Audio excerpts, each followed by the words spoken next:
Hello, everyone. My name is Kay Sakdalan. I am here to talk about my lived experience as a mother of a child with autism.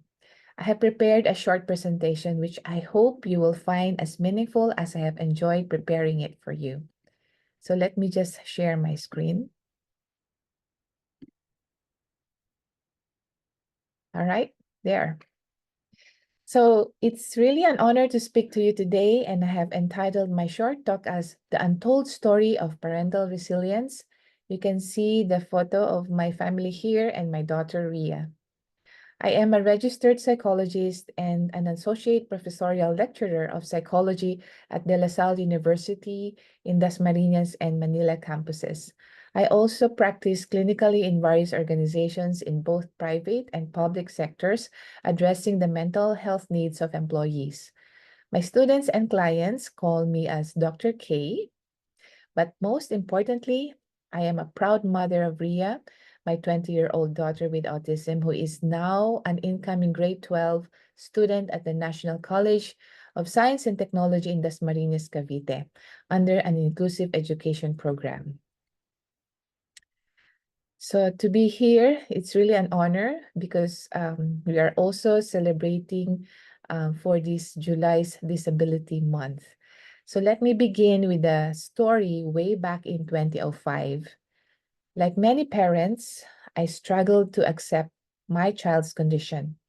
Despite my training and clinical eye, I faced denial and self-blame, even questioning my actions during pregnancy period and my active career.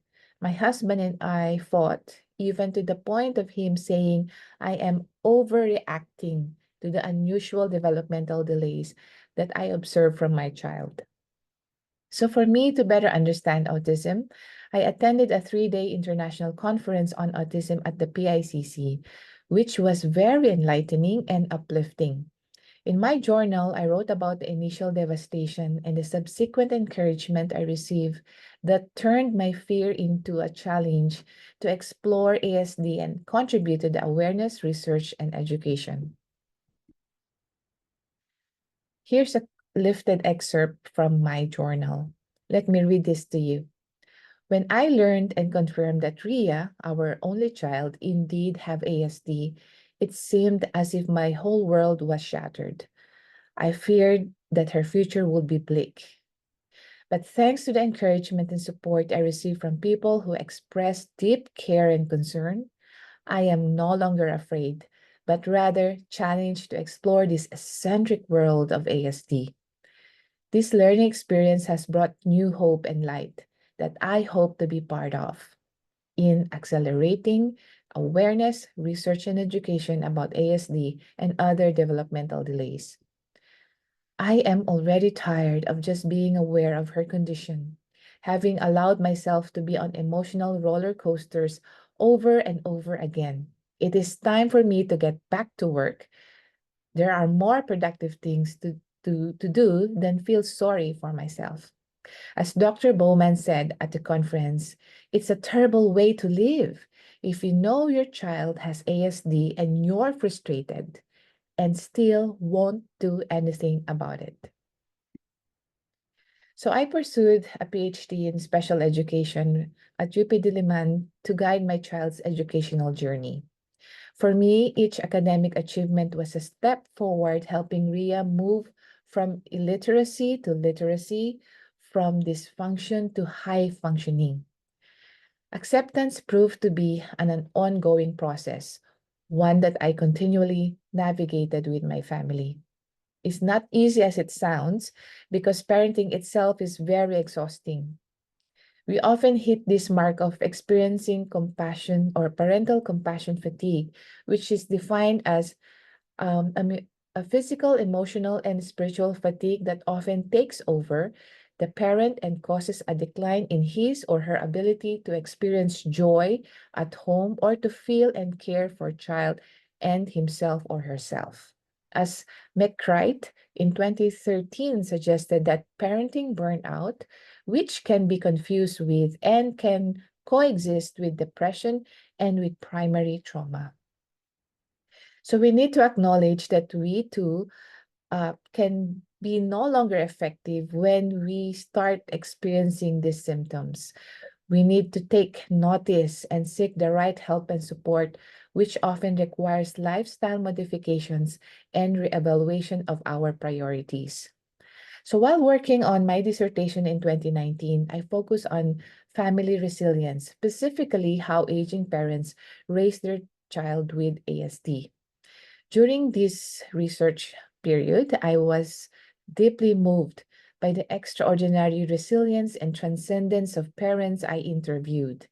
They exemplified an unprecedented willingness to sacrifice their own lives and comforts and to gracefully surrender during their child's outbursts and meltdowns.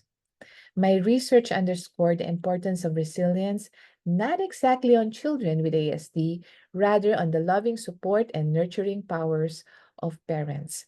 It became clear that fostering resilience in parents was critical to the overall well-being of a family unit. This inspired me to focus on developing psychoeducational programs that provide parents with skills and knowledge to manage their mental health and way of coping and to navigate the complexities of raising a neurodivergent child.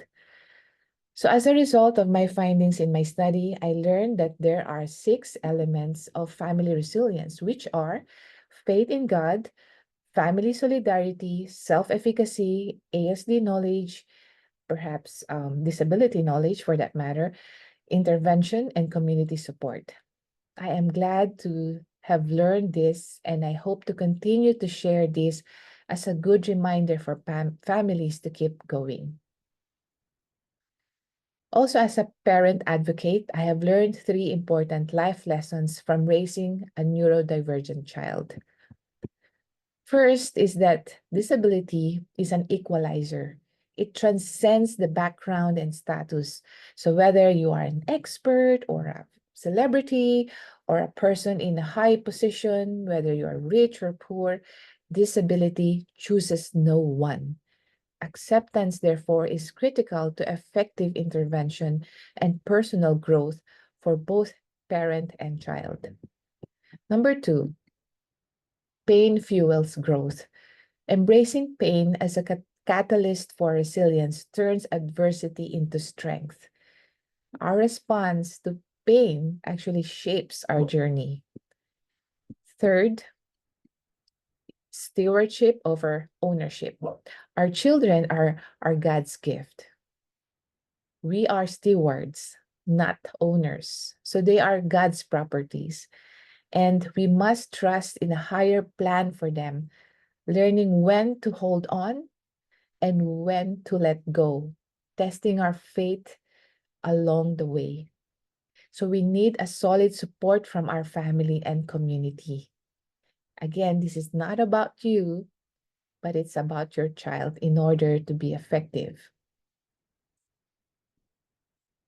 Here are some selected efforts that highlights my personal advocacy as a parent.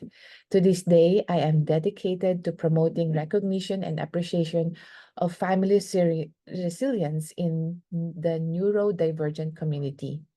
Driven by my personal journey and professional expertise, I strongly encourage parents out there that you can keep going. We have a formidable mission to do. Thank you for listening to my story and the life lessons that I shared. I hope you found some valuable takeaways. Happy Disability Month and always keep well and safe.